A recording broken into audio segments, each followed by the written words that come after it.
عارف الجن اللي اسمه النمرود اللي ظهر في مسلسل المداح؟ اهو ده بقى اسم الحاكم جبار حكم الارض بعد ما اتعلم السحر على ايد ابليس. مش كده وبس، ده كمان خلص على ابوه وادعى الالوهية. انا دينا مهران ودي حكاوي الدنيا. النمرود ابن كنعان ابن كوش ابن سام ابن نوح، ده اسمه على حسب كلام ابن كثير في كتابه البداية والنهاية، واتولد سنة 2035 قبل الميلاد في مملكة بابل في العراق، وكان أبوه حاكم المملكة. وفي يوم من الأيام والنمرود نايم في سريره ظهر له راجل عجوز ظهره محني، والراجل ده كان النمرود قبل كده أمر حراسه إنهم يخلصوا عليه بسبب إنه دخل على النمرود الحمام. فاستغرب النمرود لما دخل عليه أوضته وقال له: أنت مين وأنت إزاي لسه عايش؟ فالراجل رد عليه وقال له إنه لو عايز يحكم الأرض كلها لازم يشوفه على هيئته الحقيقية. وأول ما النمرود وافق اتحول الراجل لكائن عملاق مقوس الظهر وجسمه كله شعر اسود، وطلب من النمرود انه يسجد له مقابل انه يديله قوة يحكم بيها الارض كلها. وللأسف وافق النمرود، وبعدها عرف ان اللي سجد له ده كان ابليس، عشان يكون ده اول عهد او اتفاق بين ابليس وبين انسان على الارض.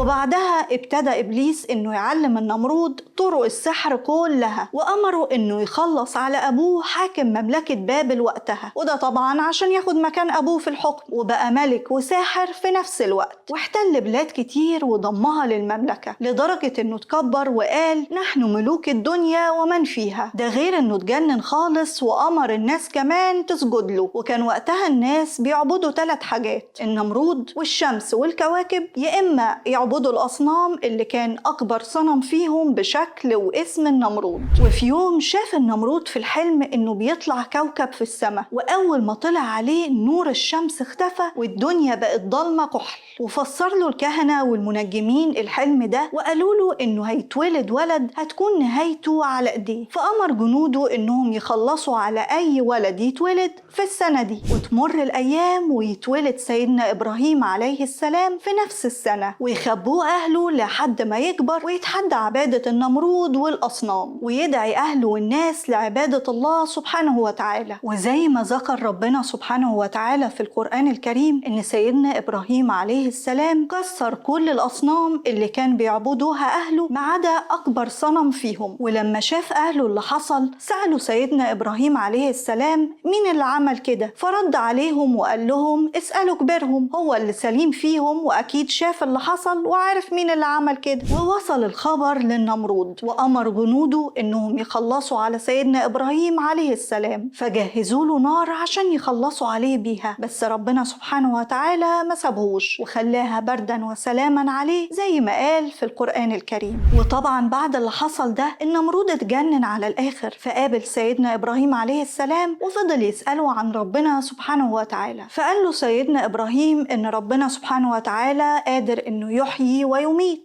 فالنمرود رد عليه بكبرياء وقال له إن هو كمان ممكن يعمل كده، فأمر حراسه إنهم يجيبوا له 2 محكوم عليهم بالإعدام، واحد أفرج عنه والتاني خلص عليه. فرد عليه سيدنا إبراهيم عليه السلام وقال له: طيب لو كنت صادق احيي اللي انت خلصت عليه. وطبعا ده كان مستحيل، بس النمرود موقفش واستمر في سؤاله. فرد عليه سيدنا إبراهيم عليه السلام وقال له: إن الله يأتي بالشمس من المشرق فأتي بها من المغرب. وهنا تنح النمرود ومعرفش يقول حاجة. وبعد المناظرة دي قال المفسرين نقلا عن زيد بن أسلم إن ربنا سبحانه وتعالى بعت للنمرود ملاك يأمره بالإيمان 3 مرات، وكل مرة كان بيرفض النمرود، لدرجة إنه آخر مرة رد على الملاك وقال له: اجمع جموعك واجمع جموعي. وحسب كلام ابن كثير في كتابه البداية والنهاية قال إن النمرود جمع جيشه وجنوده وقت شروق الشمس، فبعت له ربنا سبحانه وتعالى جيش كبير من البعوض، لدرجة إنه حجب عين الشمس بالكامل، والبعوض ده خلص على جيش النمرود وسابوا شوية فتافيت.